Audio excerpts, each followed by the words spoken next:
Um, Picture this for a second. It's 2009.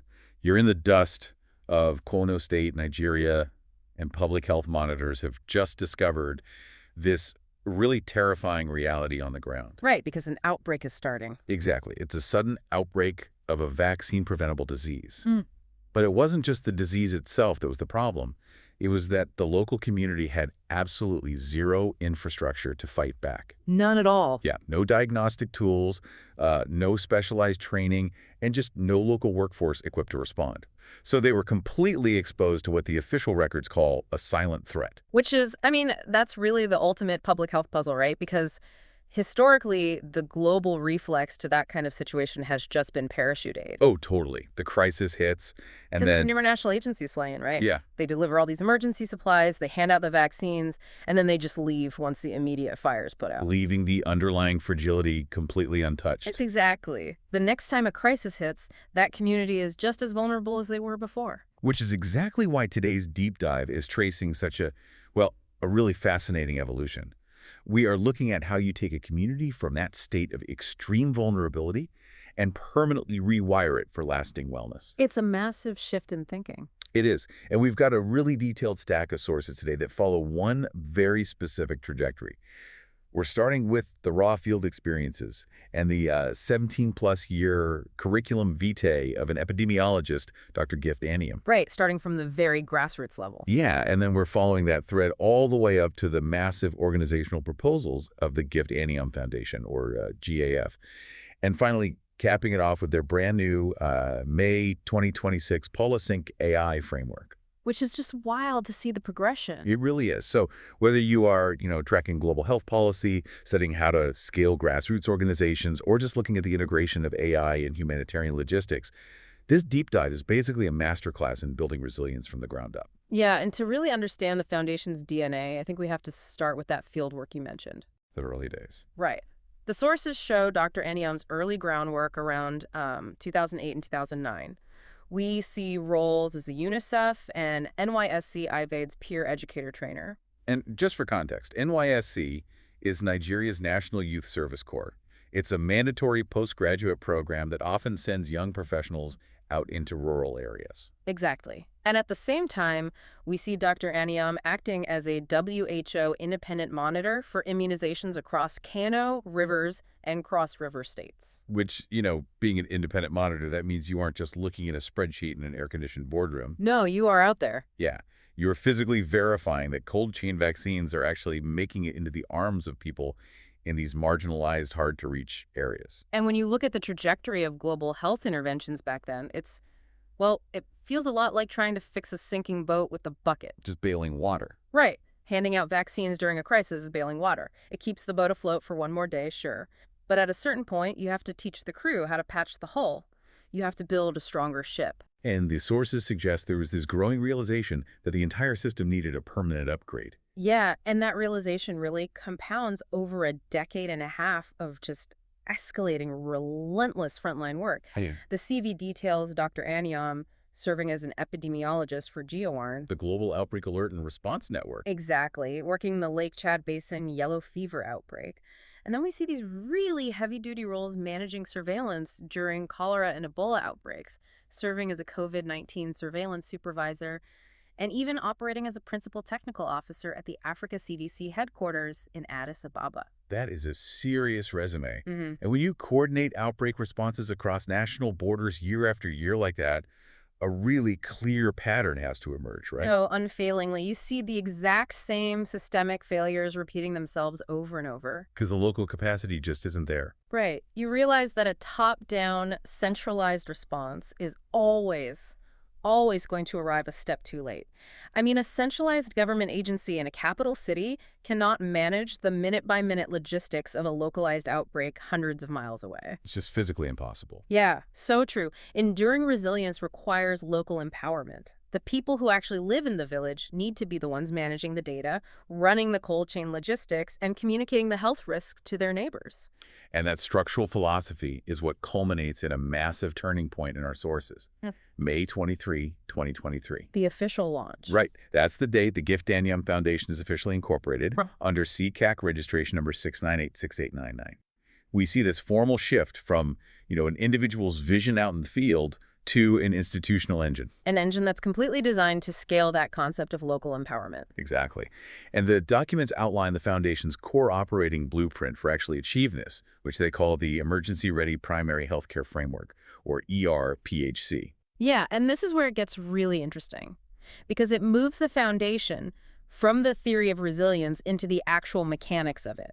It's built on 4 deeply integrated pillars: connect, detect, protect, and treat. Looking at these 4 pillars, it honestly reminds me of a highly localized, specialized fire department model. Oh, that's a good analogy. How so? Well, Connect is your community dispatch system. Detect represents the smoke alarms. Protect is the building codes and the sprinkler systems. And then Treat is the actual medics arriving on the scene. I like that. That maps perfectly. Let's But actually dig into the functional mechanics of those pillars, starting with connect. yeah, let's do it. So connect focuses heavily on risk communication and community engagement, RCCE. Okay, so what does that look like in practice? Well, in practice, it means establishing two-way communication channels.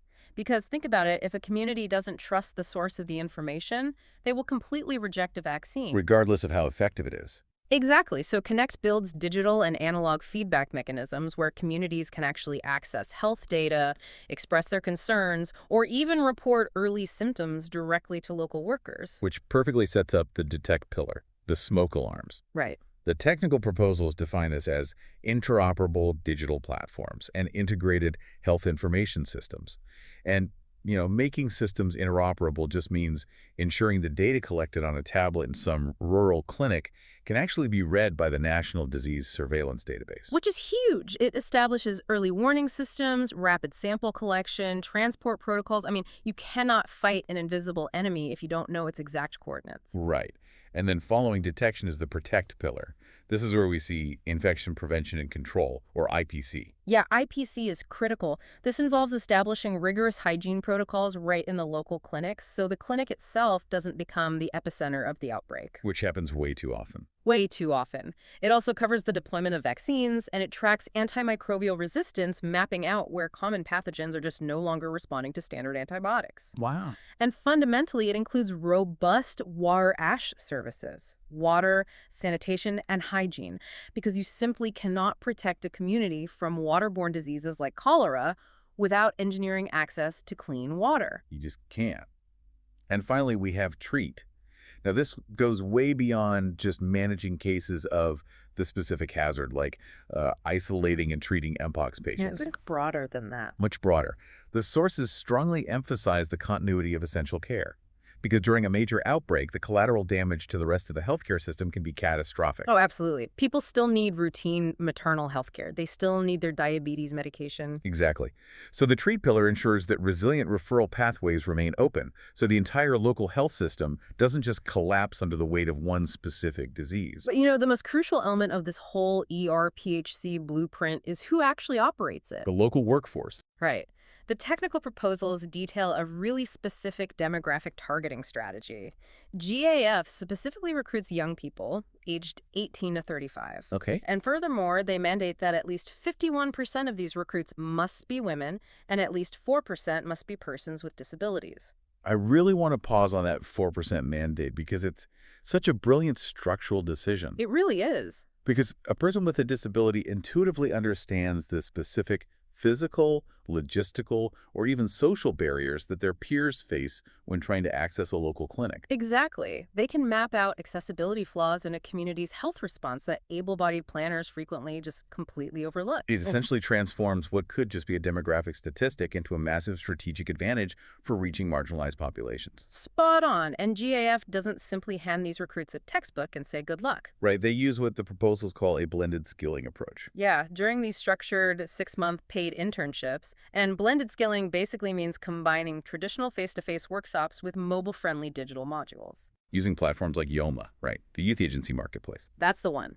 It allows recruits to access training on things like electronic immunization registers or data analysis, and it's heavily optimized for low-bandwidth environments. So after 3 to 4 months of this pre-placement training, they deploy these young workers into public health institutes local NGOs, and primary healthcare centers to run those connect, detect, protect, and treat pillars. They are literally embedding the operational capacity directly into the community's youth. But a framework is really only as good as its execution. True. Let's look at the actual outcomes, because the scale detailed in these organizational profiles is honestly immense for a foundation that was only formalized in 2023. It is staggering. Under their initiative to empower the frontline, GAF has trained more than 20,000 health workers. 20,000. Yes, covering immunization officers, surveillance experts, and data analysts across all 55 African member states. That is massive.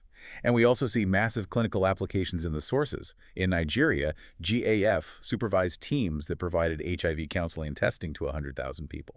And that wasn't just, dropping off testing kits in a box. Right. Supervising 20 teams of 6 people across 11 local government areas means really mapping the social geography. It means utilizing peer educators to overcome local stigmas, ensuring every single individual receive their results, and then formally linking them to continued antiretroviral treatment. It's an end-to-end clinical pathway. Yeah. We also see the Protect pillar applied to physical infrastructure. Based on extensive field research, GAF implemented climate-resilient wash facilities in 40 primary schools across the Akwa Ibom and Cross River states in Nigeria. Climate resilient meaning? Meaning engineering latrines that are elevated to prevent flooding and contamination during monsoon seasons. Oh, okay. And installing solar-powered boreholes so schools have safe drinking water even if the local electrical grid completely fails. Coordinating 20,000 workers across 55 sovereign states, executing 100,000 HIV tests, and engineering flood-proof infrastructure. That is a logistical mountain. It's a huge undertaking. If GAF were trying to build its own fleet of supply trucks and centralized management hubs to do all of this, they would just collapse under their own weight. Absolutely, they would. The sources call them a nexus in the public health space. It almost makes it sound like they operate as the ultimate switchboard